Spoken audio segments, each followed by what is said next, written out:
Magandang hapon po sa ating lahat at malugod na pagbati po mula sa Future Earth Philippines. Welcome po sa ika-123rd episode ng the Filipino SDG Action Hour at muli nyo kaming samahan sa isang oras na lang ng talakayan at pag-usapan ang topic na Ripple Effect, Foresight and One Planetary Health Dialogues in the Seven Lakes of San Pablo. Bago po tayo mag-umpisa, paumanhin po sa ating mga viewers, nagkaroon po tayo ng medyo mahaba-habang technical issues dito po sa end po natin sa Zoom. Pero sana po hindi po nawala ang ating excitement na pakinggan po natin ating panauhin ngayon. So bago po tayo mag-umpisa, batiin po natin ang ating mga interns ng Institute of Biological Sciences ng UPLB, guided and mentored by Dr. G. Cuevas and Mr. Joshua Jumaas. So sa hapon na ito, samahan niyo po kami na ang ating panauhin. Dalawa po sila ngayon. Isa po ay isang accomplished associate professor sa UP Los Baños Institute of Biological Sciences at siya po ang associate dean of the UPLB Graduate School. Isa po siya sa mga nanguna in introducing planetary health in the Philippines. Naging patnugod o leader din po siya ng iba't ibang research project tulad ng emerging pathogens in water and aquaculture, bangus exposomics, nicer caves, and AMR in aquatic environments. He also heads the Microbial Research Division at the UPLB Zoonosis Center, and meron po siyang PhD in Engineering, Advanced Science and Biotechnology from Osaka University in Japan. At ang kanya pong pananaliksik ay umiikot sa aspeto ng microbial ecology, molecular biology, glycobiology, and biotechnology. Siya din po ay isang active science leader serving in key roles such as president of the PSBM Southern Luzon chapter and business manager of the Philippine Society of Microbiology. He also co-hosts a weekly online environmental show and is involved in international academic collaboration like Erasmus Plus at LED 41PH. At maliban po sa science, siya po ay isang active microbiologist, artist, and sport coach, mentoring student music and athletic groups. At siya po ay hasamahan po ng isa naman pong proud na native ng Dumaguete. Siya po ay assistant professor sa University of the Philippines Los Baños IBS o Institute of Biological Sciences with a bachelor's in biology from Silliman University and an MS in microbiology from UPLB. He specializes in environmental microbiology, aquaculture health, and bioremediation. He also leads research on microbial risk, antimicrobial resistance, and ecological restoration using biochar and microbes. Siya po ay presented internationally and co-authored various scientific publications, and he also aims to pursue data analytics for climate-focused application and environmental decision-making, and he also mentor mountaineer and church leader, and he also integrates science education and faith to empower communities towards sustainable solution. So medyo ang haba po na introduction, pero handa na po tayo dapat lahat. And yes, let's all welcome Dr. Ronilio Jose Flores and Mr. Joshua Jomaas. Okay. Welcome po, sirs. Wait lang po. Yan. So magandang umaga po sa hapon na pala ho, no? So ang talk po na ito ay dalawa po kami magsasalita. Una po ako po yung magsasalita, tapos po next po si Doc O'Neil po. So ang topic po namin ngayon ay Lead for One PH, Foresight and One Planetary Health Dialogues in the Seven Lakes of San Pablo. Ngayon, just to give you an overview nung topic ngayon, so first, introduction lang, workflow. Next is we'll be discussing the coliform levels, yung mga pathogen na nakita namin doon sa waters at saka sa tilapia. Then, ano ba yung lead for 1pH?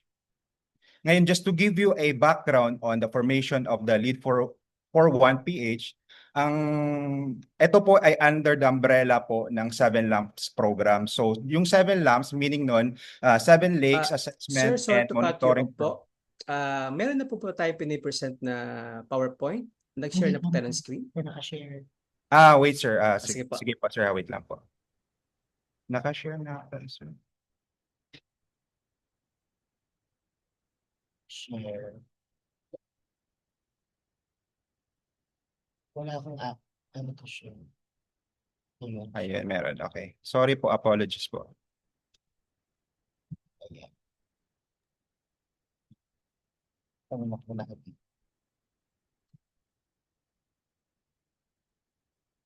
Sir Mark, verify ko lang if nakikita na po. Nakikita na po, sir. Okay, so apologies po ulit. Just to give you a background po on the formation of the LEAD 41PH, ang LEAD 41PH ay under po or galing po sa program ng Seven Lamps or the Seven Lakes Assessment and Monitoring Program. So itong Seven Lamps ay pinamumunuan po or pinapangunahan po ni Dr. Vachel Gay Parrier ng IBS na nag-start po noong 2019. Ngayon, itong program na ito, nanganak din po ulit siya ng dalawang funded project po, which galing naman po sa PCARD at saka ECWRG. Ito po ay nag-start noong 2022.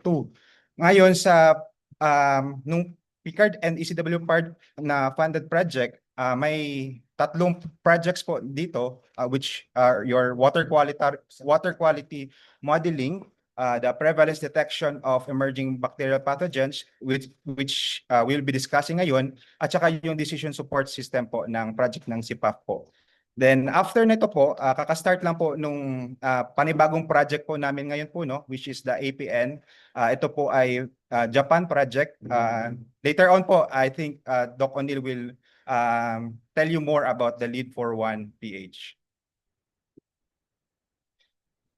Yeah. Now, just to give you an overview of our site po, no? Yung site po namin ay sa San Pablo City, which is nasa province of Laguna. So it is approximately 70 kilometers away from Metro Manila. So the seven lakes of San Pablo were formed by a unique process called the phreatic eruption of Mount San Cristobal. So yan po yung mga lakes na yan. You have the Sampaloc Lake, Bunot, Palakpakin Lake, Muhicap, your twin lakes, the Yambo and Pandin, and the Calibato Lake.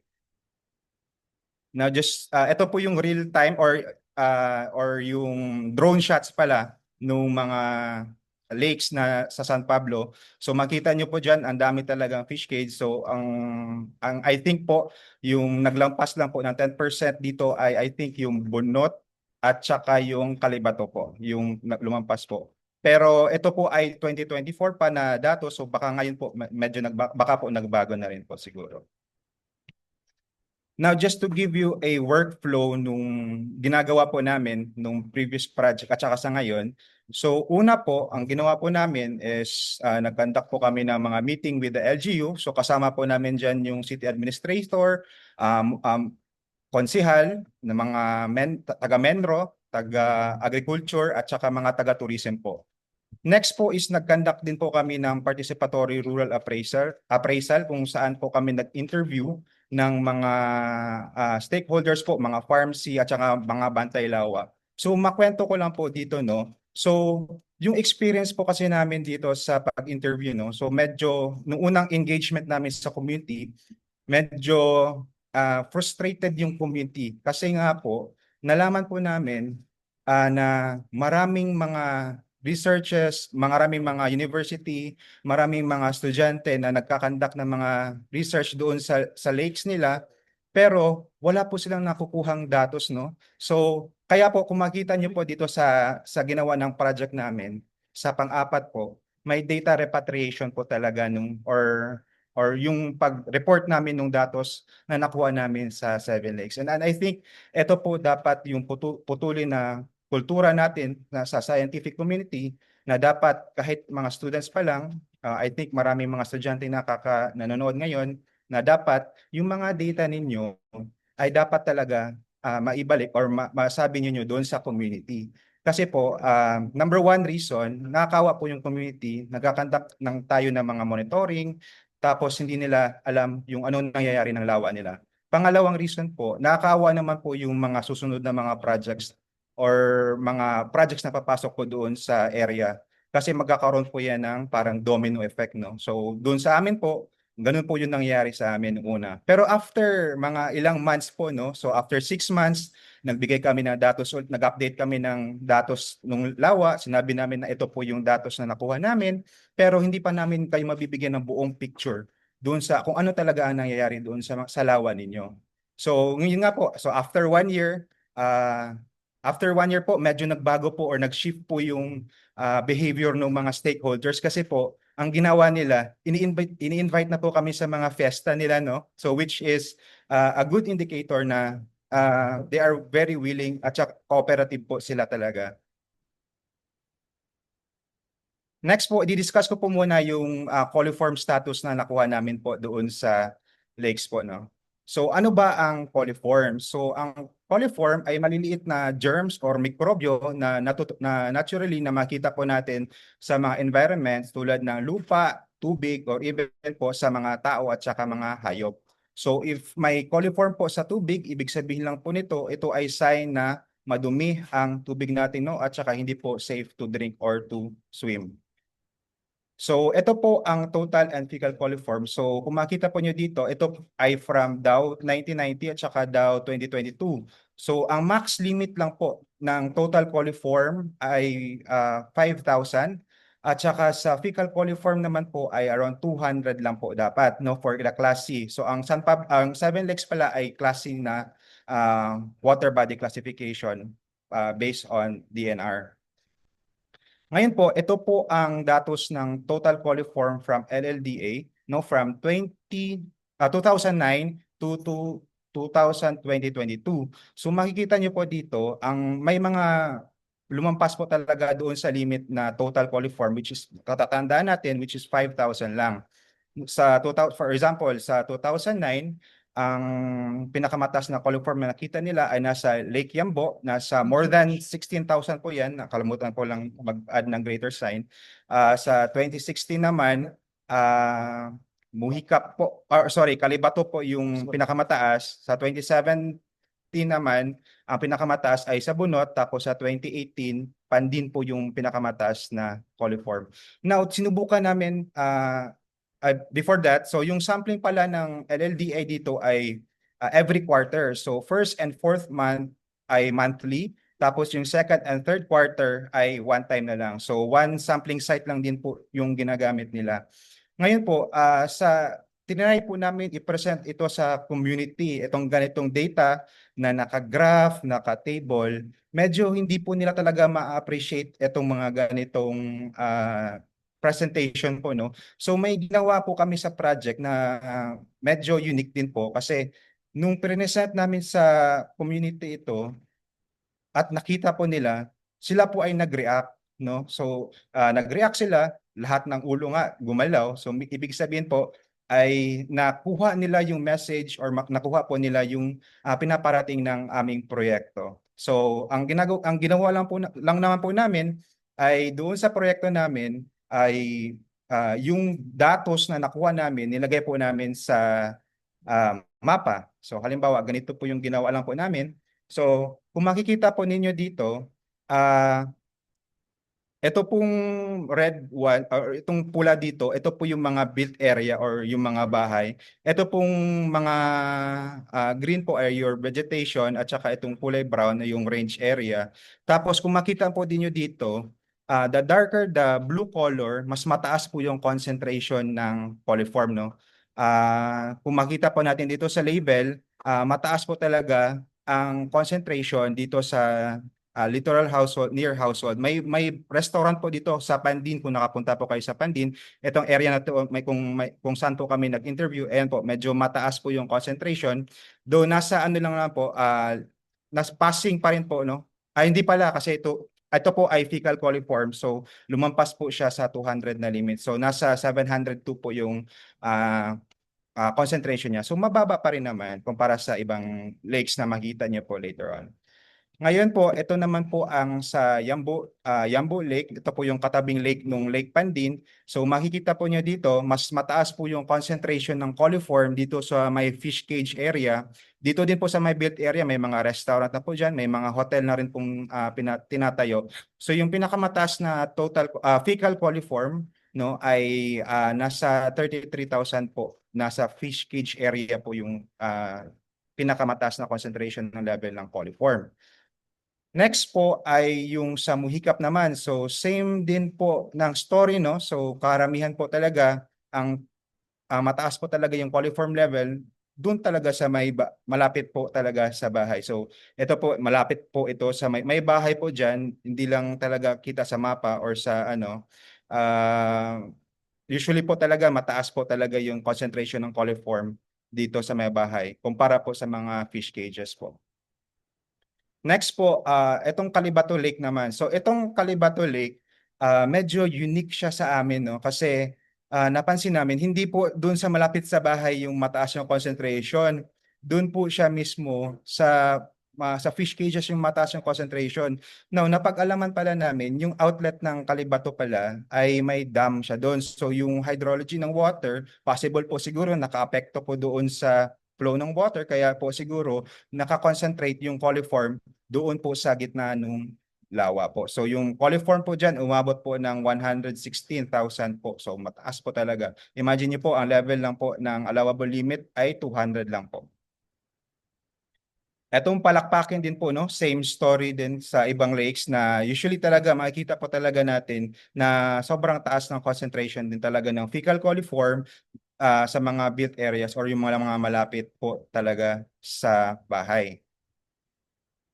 Next is itong Muhicap Lake din po. So same story po, malapit po talaga sa mga bahay yung mga or malapit po talaga sa bahay yung mga concentration or mataas kung saan po mataas yung concentration ng coliform ay malapit po talaga sa bahay. Kung makita po nyo dito itong picture sa lower left po, ito po yung nakita naming practice sa kanila. So yung pula po dyan na may isda, yan po ay nagtotho sila ng manok. So sa lawa po sila nagpapalambot ng manok po, no? So ito po yung mga practices na nakita namin sa kanila.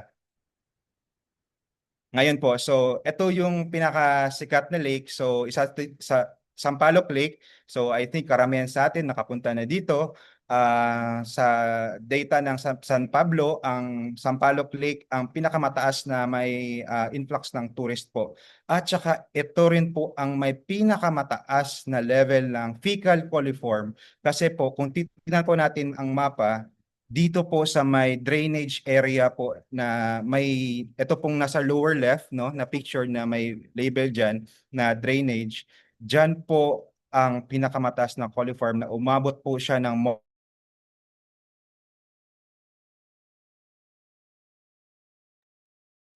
Na-disconnect po ata ang ating speaker.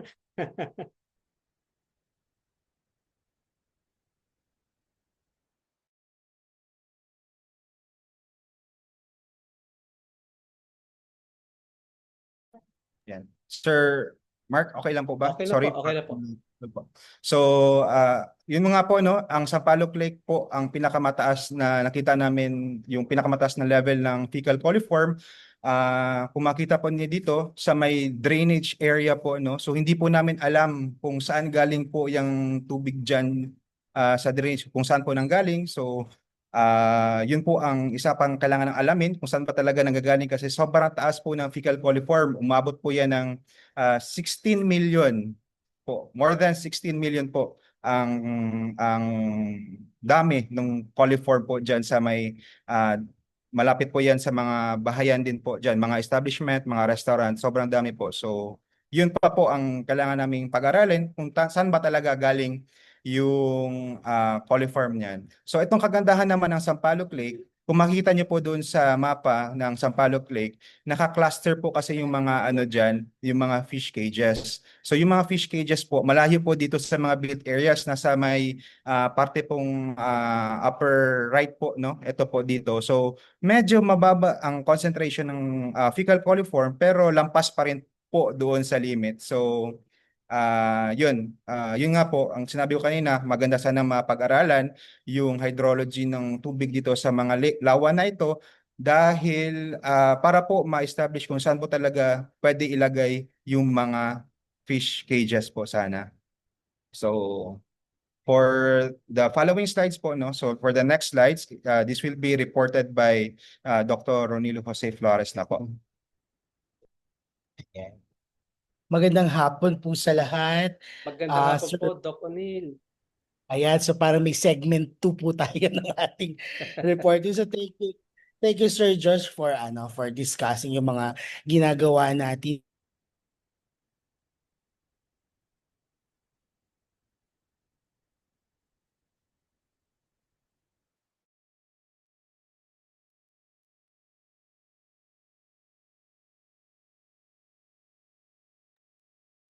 Hello?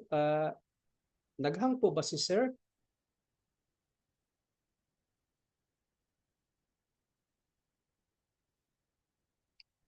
Hello, Sir Josh?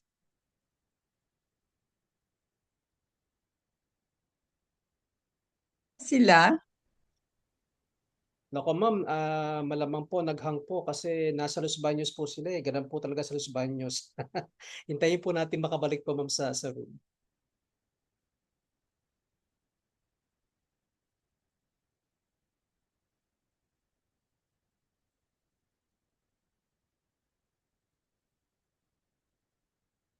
Sa ating pong mga attendees and viewers, pasensya na po.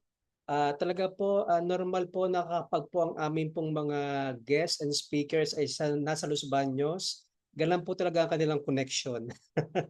But anyways, yung pong kaubuuan po saka yung pong edited version po ng ating video will be shown sa YouTube. Kaya kapag po gusto po natin manood ng replay, just visit our YouTube channel, Future Earth PH sa YouTube po.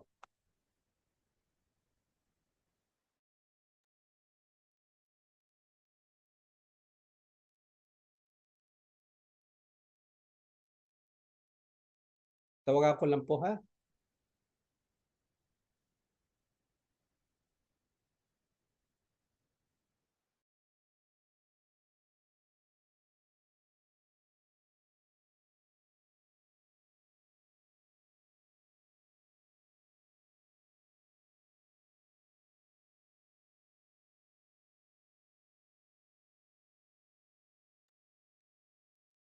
Yan, Sir Josh. Sige po, sir, slide share na po tayo ulit. Yan po, Doc O'Neill. Pasensya Pathogens na in po. lake waters and tilapia. Ayan po, nag-fluctuate lang po ang kuryente dito sa kabundukan. Kaya po nawala ng konti ang ating internet. So ayun na nga po, kinukwento ko po sa inyo na yung aming proyekto ay hindi lamang sumakop sa mga pathogens, sa mga mikrobyo kung na nasa lawa at nasa aquaculture, pati po yung iba't ibang mga biophysical characteristics, pati po yung mga practices ng ating mga kababayan. At ito po ay para makakuha tayo ng datos na magiging makabuluhan sa pagbalangkas din ng mga pulisiya, sa pagtungo sa pagbabago at kung ano man ang nais na gawin ng ating mga stakeholders doon. So ito ay anuhin lang natin, papasadahan lang natin. So nakita naman natin na sa aquaculture, sa fishery situation report, although may bumaba ng kaunti ang volume production, pati yung aquaculture natin production medyo mababa ng kaunti. Ano? So ito ay challenge din para mapag-aralan kung ano ba ang magandang gawin para ito ay mapanumbalik. No? So ito po. So masarap po talaga ang tilapia. So sa ating po mga manonood ngayon, kung kayo po ay mahilig sa tilapia, so masarap po siyang prito, masarap din siyang inihaw. Ngunit ang tilapia po kapag nasa farm po siya, nasa fish pen siya, syempre siya ay exposed sa iba't ibang mga factors. Ano? May mga dumi, may mga malinis, may feeds, at kung ano-ano pa. At lahat ito ay nakaka-apekto sa tilapia itself, no? May mga napansin din kami sa aming 2 years or almost 3 years na pagpunta doon sa Pitong Lawa na na mga kakaibang mga characteristics ng mga tilapia na ito, no? So, nice din namin itong tignan sa mga susunod pang mga panahon. Ngunit ang mga nakita namin na mikrobyo dito would be ito yung mga example lamang po, salmonella. Nakikita kami ng mga pathogenic E. coli, specifically yung mga enteropathogenic ones. Pseudomonas, kalalabas lang din ng aming papel on Pseudomonas naman sa aquaculture. Ang ginawa namin talagang nag-sample kami sa 7 lawa sa loob ng 2 taon. Ang sinample po namin ay mga tilapia mismo at yung tubig. No? So yung po nakikita nyo sa lower left screen ninyo, tawag po dyan ay Moore swab. So ito po ay iniiwan namin doon at ito po ay aming hinahango after 3 days at tinitingnan kung anong mga mikrobyo ang kakabit dito sa ating Moore swab. So ayan po, sa amin pong isinailalim ang mga samples nito sa maraming mga testing, typical testing para makita natin kung ano mga microbes sila. Ito po yung ilan sa mga pictures ng ating salmonella. Nagkaroon din tayo ng mga latex agglutination para makita natin kung anong klaseng salmonella ito. Ito ibang biochemical testing para ma-identify natin kung ito ba ay E. coli kung at iba't ibang nilang characteristics. So sa kabuuan po ay mahigit 800 isolates ang ating nakita. Marami dito ay coliforms, enterics, at meron ditong medyo interesting din sapagkat nakakita tayo ng mga multi-drug resistant na mga organismo. Ito po ay a picture ng aming estudyante na ngayon ay faculty na si Junel. Nakita po niya ang first report ng EPEC, no, ng enteropathogenic E. coli mula sa isang lake, dalawang lakes, Calibato and Palakpakin. So ito po ay, itong EPEC galing ito sa mga hayop. So maraming pwedeng pagkuhanan at pagmulaan ang mga mikrobyong ito. So, nasabi ko po kanina na meron din tayong nakitang mga antibiotic resistant na strains. May Salmonella, may E. coli, may Pseudomonas din tayo. At tuloy-tuloy po ang ating pananaliksik. Meron tayong Vibrio group na nagtitingnan. Kung makikita nyo po, kung maalala nyo, nung mga nakaraang, I think Mayo yon or Abril, meron pong nabalita na naputulan ba ng kamay ata yon o ng paa because of Vibrio, no? Na nagdulot ng necrotizing fasciitis. Ito po ay isang zoonotic na infection. Ito po ay, although it might be seen as an isolated case, pero yun na nga po, may risk pa rin na ipopose. So, ito example lang to ng ibang mga organism na ating nakita. So, maraming Pseudomonas ang ating nakita. So, Mosellii, ito po ay isang fish pathogen na zoonotic din that would cause pneumonia rin sa tao. Itong Guariconensis, it's an emerging MDR. Ito ay nagdudulot ng necrotizing fasciitis, no? Bacteria. Itong otitis, would cause otic infections, Guizinei, fin rot disease in red-tailed golden arowana. So meron ding nakita dito sa Seven Lakes. Not Seven Lakes, basta Sampaloc. Oryzae habitans, ito ay nosocomial pathogen. So hindi naman tungkol sa tinatakot natin. Ito lang naman po yung lumabas sa aming pananaliksik. No, at ito po, we were able to isolate the first antibiotic resistant Pseudomonas in tilapia aquaculture at marami pa po dito na amin pong hinahanda. So sa kabuuan po ng lahat ng mga datos at mga resulta na na na na nakuha po mula pa nung 7 Lamps Phase 1 noong 2019 hanggang sa ngayon, mapapaisip ka kung ano nga bang gagawin natin sa mga natuklasan nating ito. Ito po ay isang tanong na naitanong sa akin, at tinanong ko sa akin dahil narinig kong itanong ito ng isang nirespeto natin academician, ng isang workshop na aking inattendan sa DOST. Tinanong ni Academician Azanza sa amin noon, naitanong niyo ba sa mga magsasaka o sa inyong stakeholder kung ano ang kanyang pangarap? So yun po ay tumatak sa akin. Ako po ay MC lamang noon doon sa Foresight project ng DOST.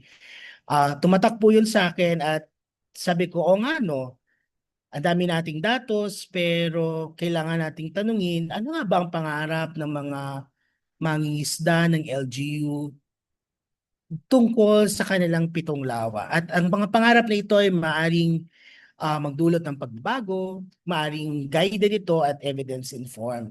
Kaya po nabuo itong Lead for One PH.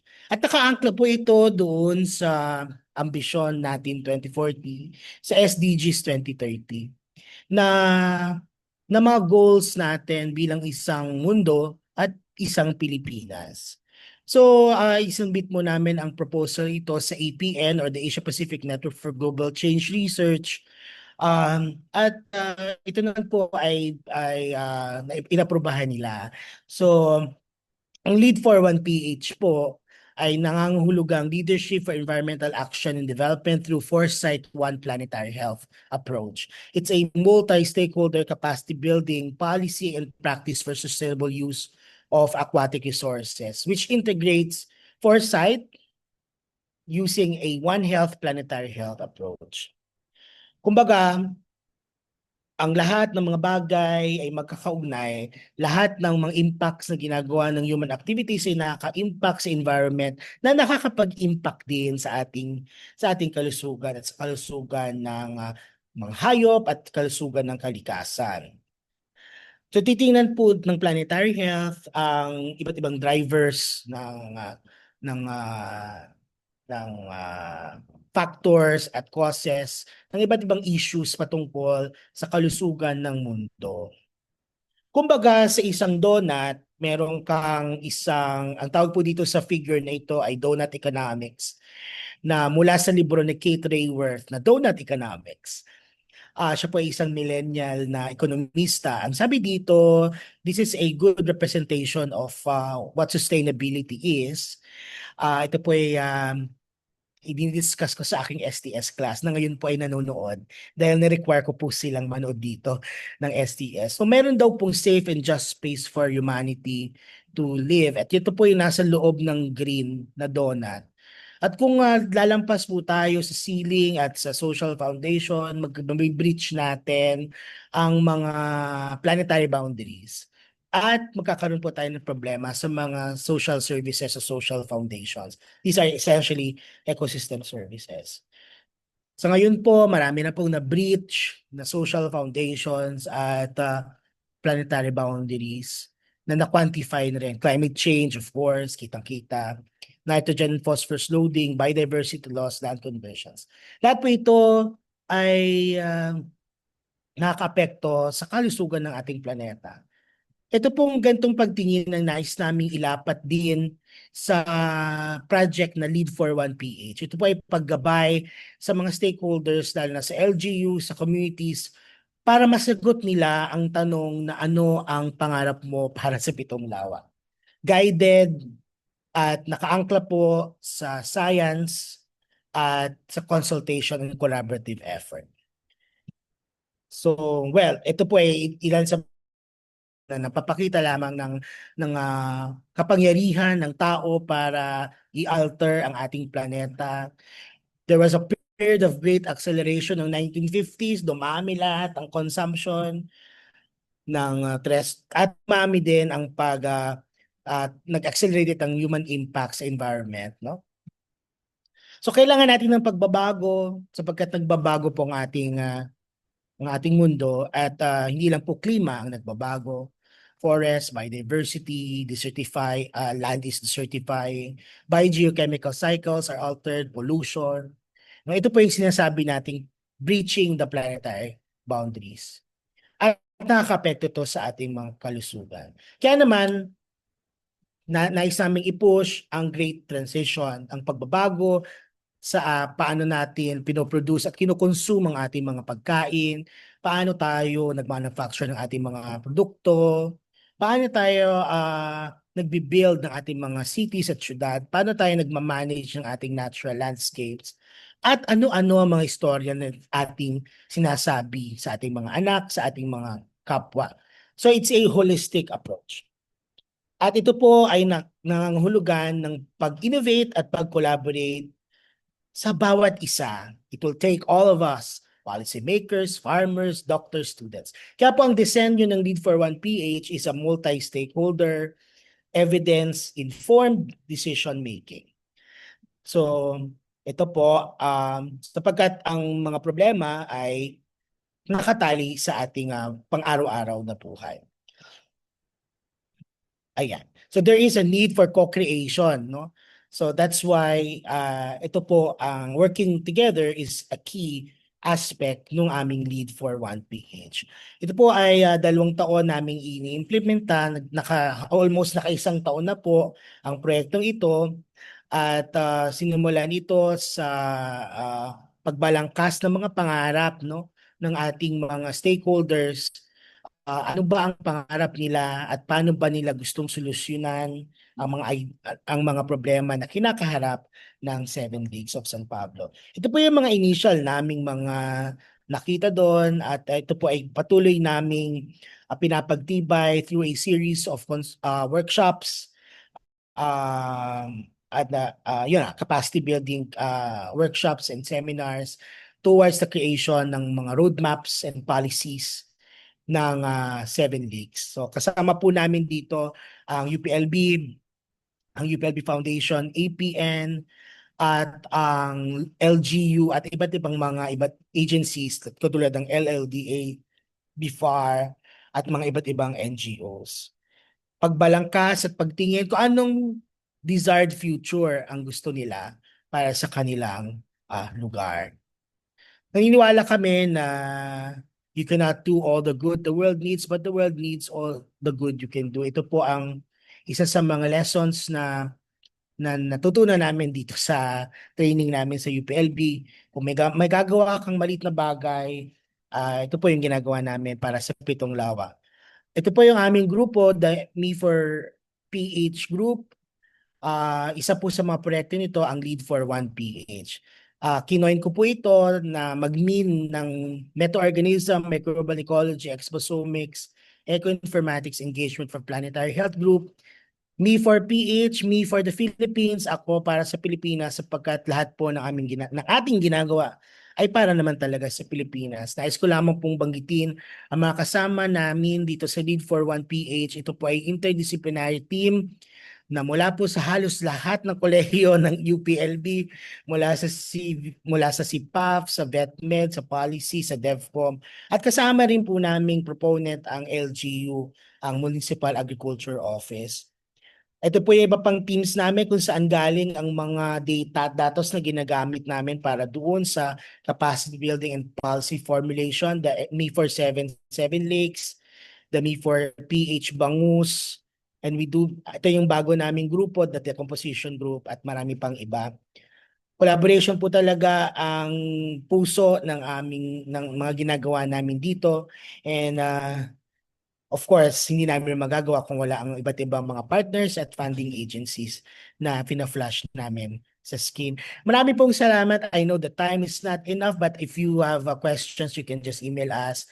And I think we do have a little time for some questions. Marami pong salamat sa pag-imbita niyo po sa amin, and we are open to some questions po. Thank you very much, Sir Mark. Nako, Sir Ronil, Sir Joshua, it's a pleasure from our end po na kami po ay nabigyan niyo ng oras para alam niyo po, maging party po ng aming SDG Action Hour. So Sir Ronil, question lang, anong oras po na inyong meeting? Ano daw? Anong oras na yung meeting mo, sir? Okay lang po, pwede po tayo. Makapag-travel. Medyo, hindi naman po sige po. masyadong traffic, so medyo makakapag-travel. Pero Sir, Biyernes po ngayon. Alam po natin ang Biyernes sa Los Baños pag Biyernes. Nako Ayun po. na nga. Kaya po, we're going to open our floor sa ating pong mga questions. Sa mga hindi po masagot, pwede po kayong mag-email sa amin. Kaya i-type niyo po dyan sa chat box yung mga question po na hindi po natin masagot yung araw. Yes, Doc M. Magandang hapon sa lahat. Ang tanong ko ay para sa dalawang speakers. Ang galing magsalita ng Tagalog, lalo na si Sir Joshua ba yung uli. Ang tanong ko ay ano ang nagtulak sa inyo para pag-aralan ang coliform content ng tubig at sa mga isda sa 7 Lakes? Anong nagtulak sa inyo? Actually, sir, ang nakikita kasi namin na mga datos doon po sa monitoring agency, which is the LLDA. Ang nangyari po kasi doon, one time, isa lang po yung nila. So, para sa amin po siguro, do tama naman po yung methods na ginagawa. Baka kulang lang po siguro ng sampling points yung doon po, no? Kasi doon po sa datos nila, ang pinaka-max po na level ng coliform ay hanggang 16,000 lang po. Pero sa amin po, nung sinubukan namin na nag-base kami doon sa drainage, sa land use po, no? Nag-base po kami doon sa land use. Nakita po talaga namin na hindi po talaga pantay-pantay yung level ng coliform doon sa lawa.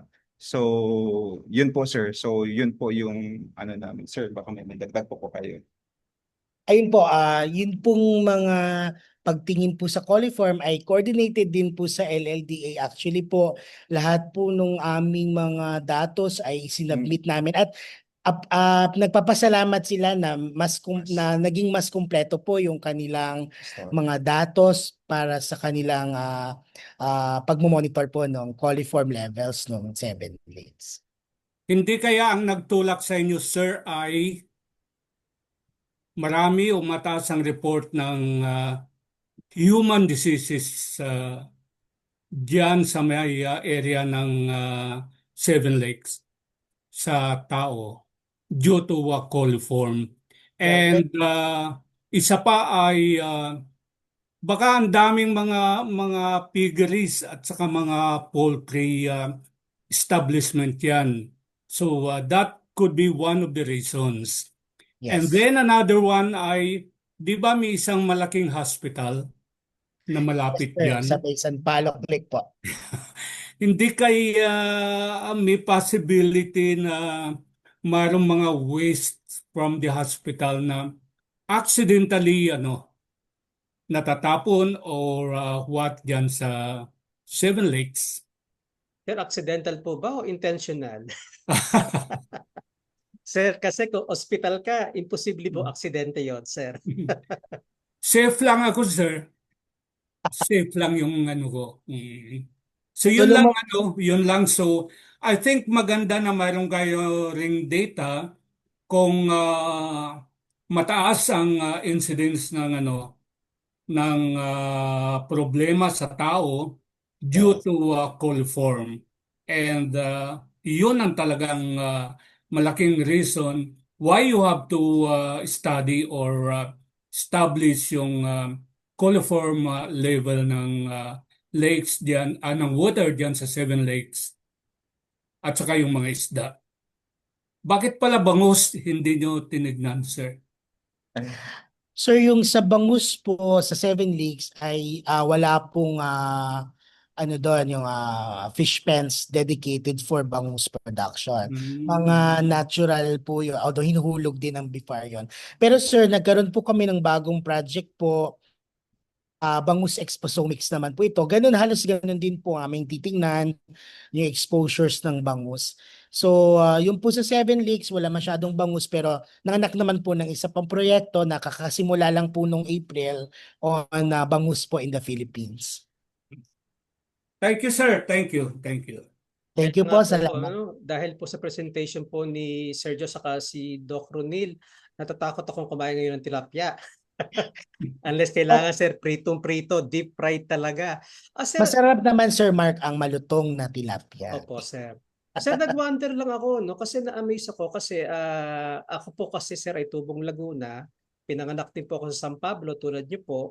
Pero ako po ay lumaki po sa Calamba. Malamang, sir, magkamag-alak pa tayo, sir. Kaya nga, Sir, kanina ko pa iniisip Flores. Opo, sir. Sir, nagtaka po ako kasi nakita ko yung tulad ng hikap ng bunot, sila po yung mas malabo at mas madaming fish pen.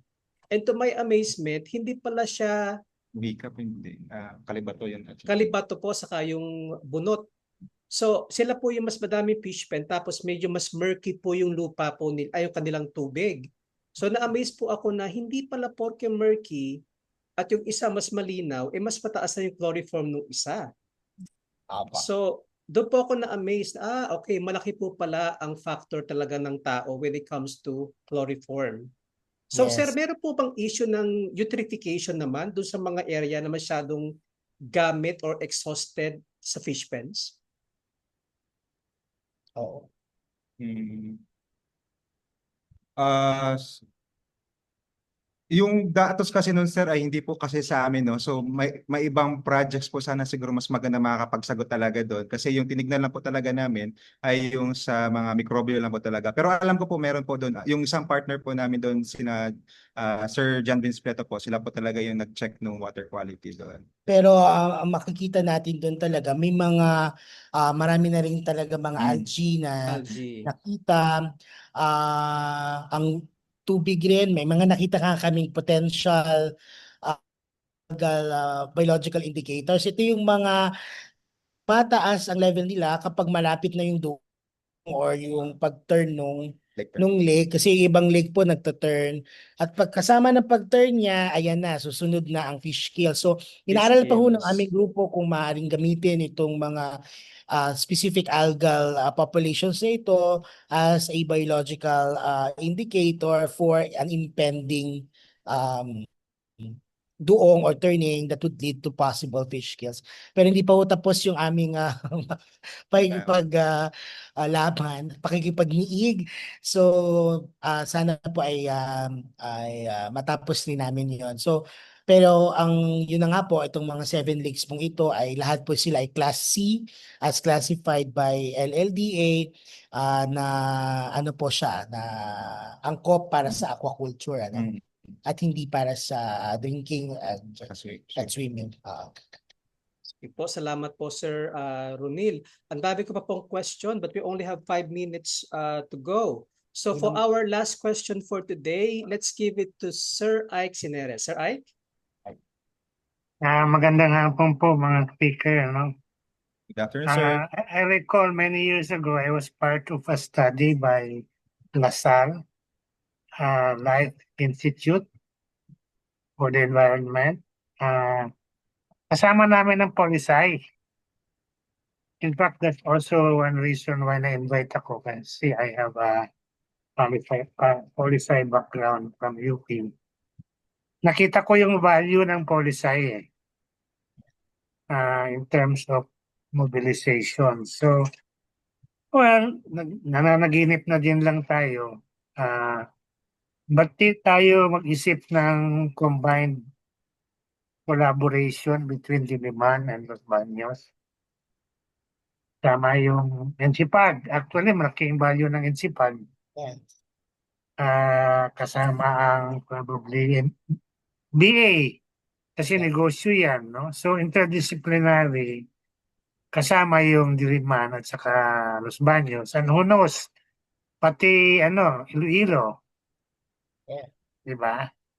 So, I don't know guys, if you can prepare a letter to the UP President, siguro pwede kong ipadala yun kay Gigil. Managinip na din lang tayo. Diba? At saka ito si Secretary Lutibia, siguro naghahanap ito ng mas magandang paliwanag sa kanyang departamento. If you could put together something, I can also send it to him. No? I'm very hopeful. Medyo mataas ang pangarap, pero doable. Kaya na-inspire ako sa inyo. Meron pa palang mga Pilipino katulad nyo. Go ahead. Thank you. Maraming Thank you salamat po, po Sir Sir Ike. Ike. So tama po yung sinabi ni Sir, kasi kung makikita po natin yung last part po ng kanya pong slide, siya po ay humihingi po ng collaborative work. So Sir Ike, malaking tulong po yung inyo pong binabalak. So I'll go ahead and link you with Dr. Ronil and Sir Josh para po sa potential collaboration po ng Diliman at ng Los Baños po. So Thank now you. let's proceed po with NS Cruz. Ma'am, meron po kayong mensahe para po sa ating dalawang panauhin?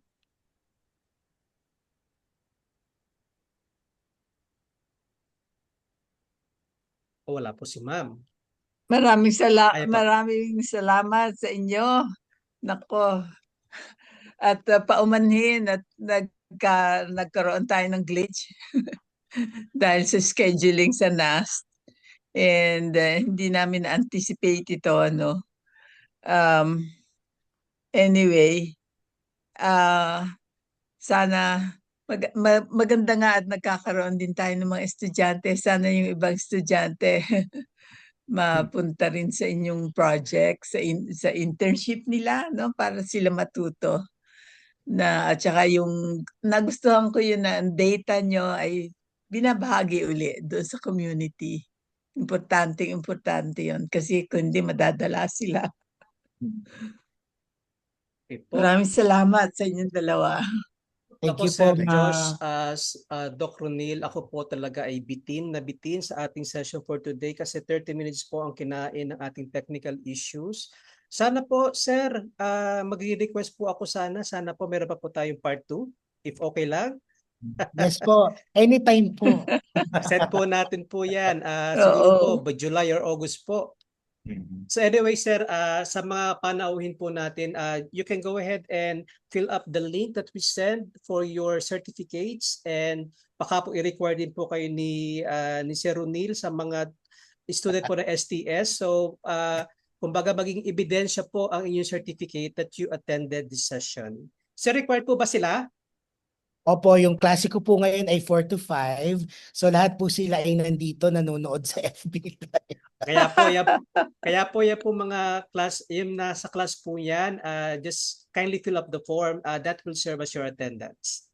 Thank you So po. uli po, kulang po ang ating oras. So meron po, definitely there will be a part 2 for this session. So masasabi ko lang po ng issue po ng chloroform, tilapia, antibiotic resistance, ay isa lang po sa mga aspeto na sumasalamin sa mas malalim na issue ng ating bayan. Hindi lang po ng San Pablo, kung hindi po ng ating buong komunidad. Ang issue pong ito ay nagaganap mismo sa ating likuran, sa ating mga bangbang, sa ating mga pusali, sa ating mga tapunan ng basura. At sabi nga po ni Sir Ronil, ang individual action natin ay nakaka-apekto sa mas malaking kabuuan. So kayo pa man, same actions na ginagawa po natin na nakaka-apekto ng masama are same actions din po na makakapagdulot po ng tamang solusyon sa suliranin po sa ating bayan. And with that, maraming salamat po sa pagsama po sa amin and let's all enjoy the rest of the weekend. Bye for now. Salamat po. Bye-bye.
Hello po. Doon po sa mga hindi po maka-access po ng link for the e-cert, you can send an email at futureph@nas.dost.gov.ph. Jane, may nagre-request na pakisend daw uli ng link, if pwede.